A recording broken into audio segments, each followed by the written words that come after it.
नमस्कार, जय हिंद दोस्तों। जैसा कि पिछली वीडियो में आपको बताया गया था, पंचायती राज व्यवस्था स्थानीय स्वशासन से संबंधित जितने भी महत्वपूर्ण प्रश्नों की श्रृंखला है उसको लेकर हम अगले वीडियो में हाजिर होंगे। तो आपके सामने मैं संतोष कुमार झा आप सबका इस समय अपने YouTube चैनल पर स्वागत करता हूं। और आज हम लोग पंचायती राज व्यवस्था के कुछ ऐसे प्रश्न लाए हैं जो PYQ है, प्रीवियस ईयर क्वेश्चन पेपर में आ चुका है, RO समीक्षा अधिकारी संबंधित। और कुछ ऐसे क्वेश्चन है जिनके आने की संभावना है। बहुत ज़्यादा क्वेश्चनों की संख्या नहीं है, ज़्यादा से ज़्यादा अभी हम 16 क्वेश्चन लेके आए हैं, लेकिन जिस तरह का आप हमें समर्थन देंगे उस प्रकार से हम आगे की वीडियो इस पर बनाएंगे। देखिए, पंचायती राज व्यवस्था संबंधित जो प्रश्न महत्वपूर्ण लगे हैं, थोड़े जटिल टाइप के लगे हैं, जिसमें समझ की ज़रूरत है, वो प्रश्नों की श्रृंखला हमने इसमें रखी है। इसके बाद जो संभावित प्रश्न है उसको भी हमने बनाया, उसे हम आगे आपको बताएंगे। पहला प्रश्न है, पंचायती राज एवं स्थानीय स्वशासन से संबंधित पंचायती राज व्यवस्था का मूल उद्देश्य क्या सुनिश्चित करना था। तो आपको पता ही होगा, विकास में जन भागीदारी, राजनीतिक जवाबदेही, लोकतांत्रिक विकेंद्रीकरण, वित्तीय संग्रह। तो देखिए, लोकतांत्रिक विकेंद्रीकरण इसका उत्तर होगा। अब विकास में जन भागीदारी, किसी को कन्फ्यूजन हो रहा हो तो इसलिए नहीं होगा क्योंकि वहाँ आधा सेंटेंस है, आर्थिक व सामाजिक विकास में जनता की भागीदारी को सुनिश्चित करना। लोकतांत्रिक विकेंद्रीकरण का ही ये अर्थ है। तो लोकतांत्रिक विकेंद्रीकरण इसका उत्तर सी होगा। ठीक है, थोड़ा सा अपने आप के कॉन्सेप्ट को अलग वे में एकदम सटीक रूप से रखेंगे तो इसका प्रश्न उत्तर आपको इसका सही पता चलेगा, क्योंकि इसमें थोड़े घुमाए हुए ही प्रश्न है। डायरेक्ट क्वेश्चन, आर्टिकल या डायरेक्ट क्वेश्चन मैंने प्रयास किया है साधारण क्वेश्चन न इसमें लाया जाए। स्थानीय स्वशासन की सर्वोच्च व्याख्या यह की जा सकती है कि यह एक प्रयोग है संघवाद का, लोकतांत्रिक विकेंद्रीकरण का, प्रशासकीय प्रायोजन का, प्रत्यक्ष लोकतंत्र का। तो लोकतांत्रिक विकेंद्रीकरण नहीं छोड़ना है। लोकतांत्रिक विकेंद्रीकरण जहां आएगा स्थानीय स्वशासन में उसका उत्तर प्रॉपर रूप से बन जाता है, इसलिए इसमें भी कुछ दम उस तरह नहीं है। तीसरा प्रश्न जो आपका है, पंचायती राज व्यवस्था अपनाई गई है लोगों की राजनीतिक जागरूकता प्रदान करने के लिए, लोकतंत्र की शक्तियों के विकेंद्रीकरण के लिए, फिर इसको शिक्षित करने के लिए उपयुक्त में से कोई नहीं। फिर यहाँ आएगा है लोकतंत्र की शक्तियों को विकेंद्रीकरण, मतलब एक जगह पर लोकतंत्र व्यवस्था को लाकर रखना जहाँ पे जनता उस लोकतंत्र व्यवस्था में अपनी भूमिका सुनिश्चित कर सके, उसी को लोकतंत्र की शक्तियों का विकेंद्रीकरण कह रहे हैं। ठीक है, अब थोड़ा सा यहाँ पर देखेंगे, थोड़ा सा हम इसको ऊपर कर दें स्लाइड कि आपको अच्छे से दिख सके, और बड़ा भी कर दे रहे हैं कि अगर आपको इसमें दिक्कत हो रही हो। हाँ, इसके बाद है आपका जो पांचवा प्रश्न है, पंचायती राज संबंध से निम्नलिखित कथनों में से कौन सा एक कथन गलत है। गलत कथन बताना है सर, इसको ध्यान दीजिए, गलत कथन बताना है पंचायती राज से संबंधित। ठीक है, पंचायत व्यवस्था भारतीय ग्रामीण जीवन का युगों से अभिन्न अंग रहा है। मैंने आपको पिछले वीडियो में बताया है, चोल वंश से ही इसका हमें एक तरह से भूमिका दिखती है, चोल वंश से ही इसका अस्तित्व दिखता है पंचायती राज व्यवस्था का। 73वां संविधान संशोधन 15 अगस्त 1993 से प्रभावित हुआ। यह एक त्रिस्तरीय जैविकीय रूप से जुड़ी संरचना है। भारतीय संविधान का अनुच्छेद 243G उसके महत्व को बढ़ाता है। तो देखिए भैया, यहाँ पर अगर आप देखेंगे तो पंचायती व्यवस्था भारतीय ग्रामीण, ये तो सही है, यह भी सही है और यह भी सही है। ये वाला उत्तर सीधे सीधे गलत है। 24 अप्रैल 73वां संविधान संशोधन 15 अगस्त 1993 से प्रभावित हुआ, जी नहीं। 24 अप्रैल से पंचायती राज व्यवस्था, 20 अप्रैल को अंतिम हस्ताक्षर हुआ था, आपको याद होगा तो याद होगा, इसलिए इसका ये वाला बी वाला उत्तर गलत है। ठीक है, तो ये आपका उत्तर हो जाएगा। इसके बाद 5 क्वेश्चन इसमें थे जहाँ तक मुझे लग रहा है, जी हाँ 5 क्वेश्चन थे। इसके बाद अगले 5 के बाद दूसरे स्लाइड में देखते हैं, जिस पे आपका 6वां क्वेश्चन से दिया हुआ है।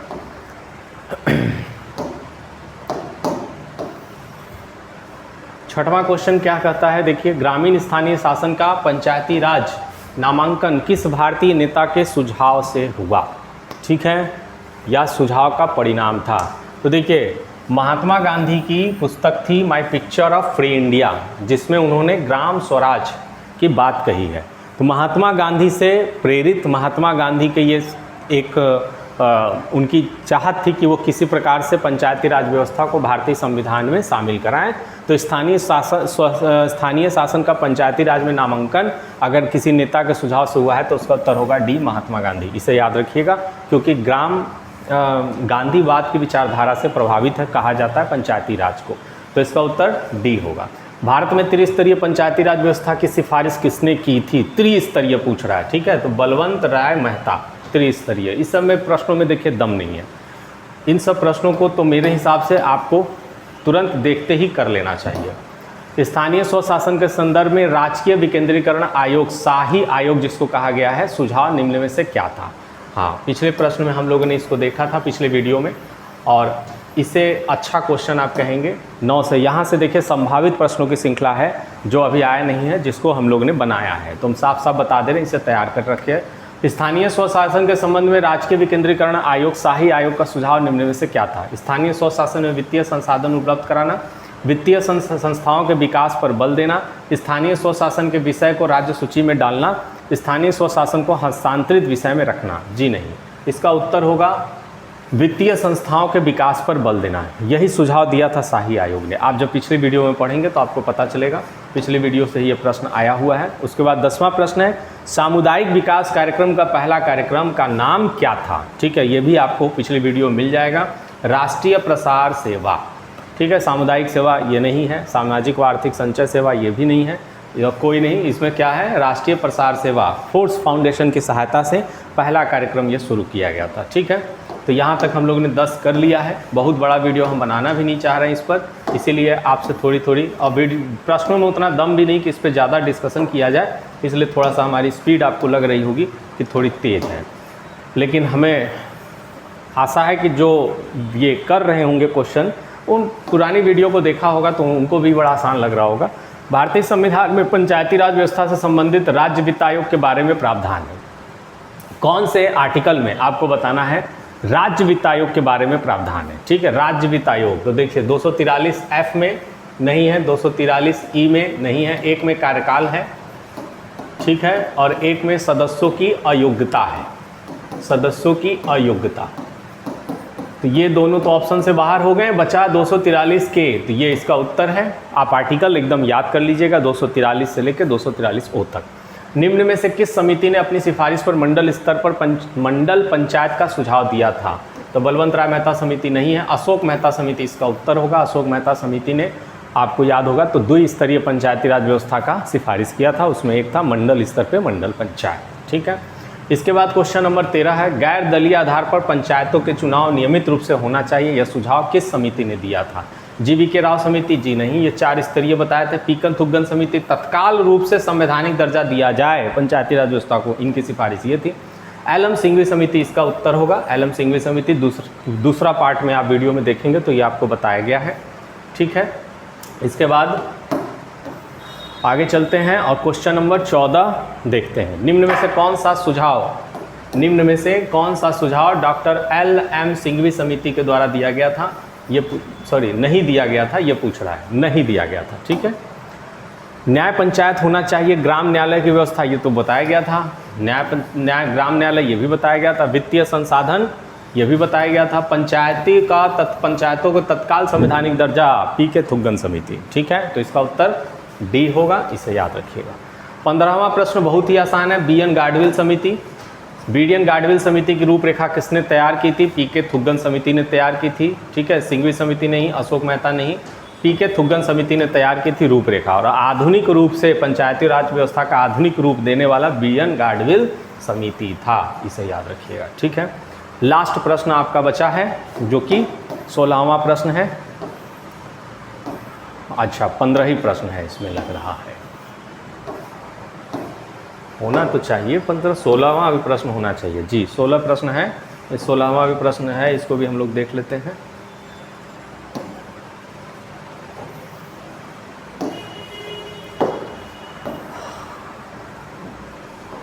सोलहवां प्रश्न क्या कहता है उसे देख लेते हैं। एक प्रश्न आपका अगली स्लाइड पे था।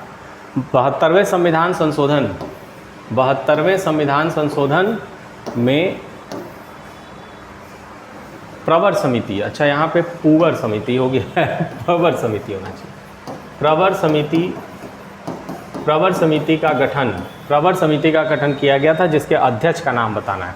एन स्वामीनाथन जी नहीं, ग्रीन रेवोल्यूशन से संबंधित है, ये हरित क्रांति से संबंधित है। नाथूराम मिर्धा ये उत्तर होगा। अरुण कृष्णन ये मत्स्य पालन से संबंधित है। ठीक है, नाथूराम मिर्धा इसका उत्तर होगा। 72वें संविधान संशोधन के संबंध में जो प्रवर समिति का गठन किया गया था उसके अध्यक्ष थे नाथूराम मिर्धा, इसे याद रखिएगा।